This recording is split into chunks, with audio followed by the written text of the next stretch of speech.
નમસ્કાર મિત્રો, હું છું મયુરભાઈ જમોડ, પ્રમુખ શ્રી જય બાંધાતા ગ્રુપ, બોટાદ જિલ્લા. ગુજરાત સરકારને એક નમ્ર અપીલ છે કે નિર્દોષ સમસ્ત કોળી સમાજ અને ઠાકોર સમાજના આંદોલનકારીઓ પર જે કેસ દાખલ થયા છે પાછા ખેંચવામાં આવે.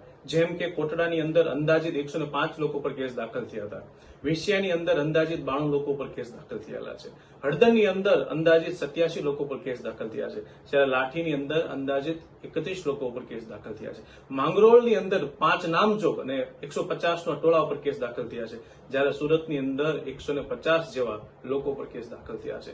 જો ગુજરાત સરકાર દ્વારા પાટીદાર સમાજ અને ક્ષત્રિય સમાજના કેસ પાછા ખેંચવામાં આવતા હોય તો કોળી સમાજના કેમ નહીં?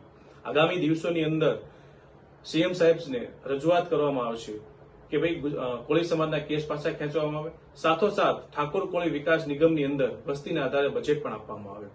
આગામી દિવસોની અંદર સૌપ્રથમ તો અમે દરેક ગુજરાત રાજ્યના તમામ જિલ્લાઓમાં એક સાથે આવેદનપત્ર આપવામાં આવશે. તેમજ તે ગુજરાત રાજ્યની કન્વીનર ટીમ સીએમ સાહેબ સાથે મુલાકાત કરીને રજૂઆત કરવામાં આવશે. તેમજ જો આગામી દિવસોની અંદર ન્યાય મેળવવા માટે ગાંધી સીધા માર્ગે ધરણા પર બેસશું, આંદોલન કરશું, જેલ ભરો આંદોલન કરશું, કોળી ઠાકોર વિકાસ નિગમને જરૂર પડશે તાળાબંધી પણ કરશું, સભાઓ, સંમેલન અને મહાસંમેલનનું આયોજન કરશું. જો તેમ છતાં જો ન્યાય નહીં મળે તો આગામી દિવસોની અંદર આત્મવિલોપન સુધી પહોંચશું, એવું આખું આયોજન કરી રહ્યા છે. જય હિન્દ, જય ભારત, જય કોળી સમાજ.